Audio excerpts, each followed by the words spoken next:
ఔన్నత్యాన్ని గౌరవాన్ని కాపాడవలసిన బాధ్యత మనందరిపైన ఉంది.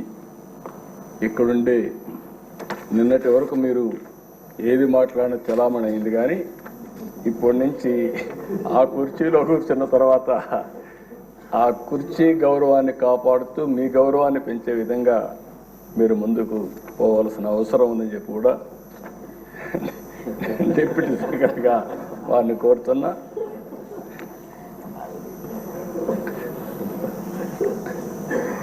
ఇంకొక పక్కన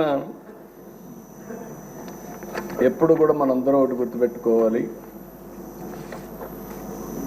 ఇక్కడుండే వాళ్ళందరం చాలామంది బాధితులు ఉన్నాం. ఇంత మునుపు స్పీకర్ గారు ఉన్నారు. స్పీకర్ గారు ఆ వయసులో ఉంటే ఆయన రాజకీయ అనుభవం కూడా అపారం. 83 నుంచి రాజకీయాల్లో ఉన్నారు. 7 సార్లు ఎమ్మెల్యే అయ్యాడు. అలాంటి వ్యక్తి మీద అటెంప్ట్ రేప్ కేసు పెట్టారు. అంటే ఏమన్నా నాకైతే అర్థం కావడం లేదు.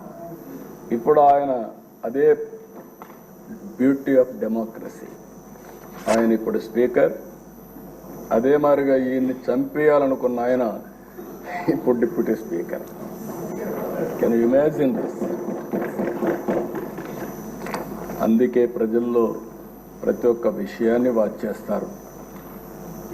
ప్రతి ఒక్క విషయాన్ని వాచ్ చేసి ఎప్పటికప్పుడు ఒక్కొక్కసారి బయట రాలేరేమో కానీ అవకాశం వచ్చినప్పుడు మాత్రం సరైన నిర్ణయం తీసుకుంటారని చెప్పి నేను మీకు తెలియజేస్తూ, అహంకారంతో విర్రవీగిన వారికి కాల్చి వాత పెడతారంటారు చూడండి, అదే సరిగా జరిగింది. ఆ రోజు మాట్లాడినప్పుడు వై నాట్ 175 అంటే వై నాట్ 175 కాదు, నీకు ఇచ్చేది 11 అని చెప్పి 11 సీట్లతో గెలిపించారు.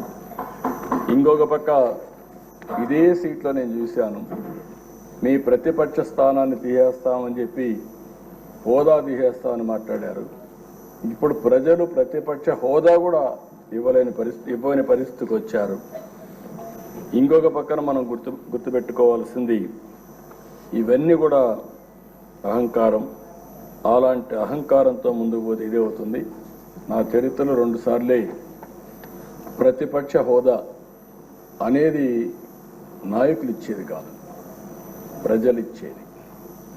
అంటే ప్రజలు ఓట్లు వేసినప్పుడు 10% సీట్లు గెలిస్తే ఆ గెలిచిన పార్టీకి ప్రతిపక్ష హోదా వస్తుంది. లేకపోతే మెజారిటీ మనం గెలిస్తే మనం ఇక్కడ అసెంబ్లీకి వస్తాం, మెజారిటీ ఉంటే గవర్నమెంట్ ఫామ్ చేస్తాం. అట్లా కాకుండా ప్రతిపక్ష హోదా కావాలి, ఇవ్వకపోతే నేను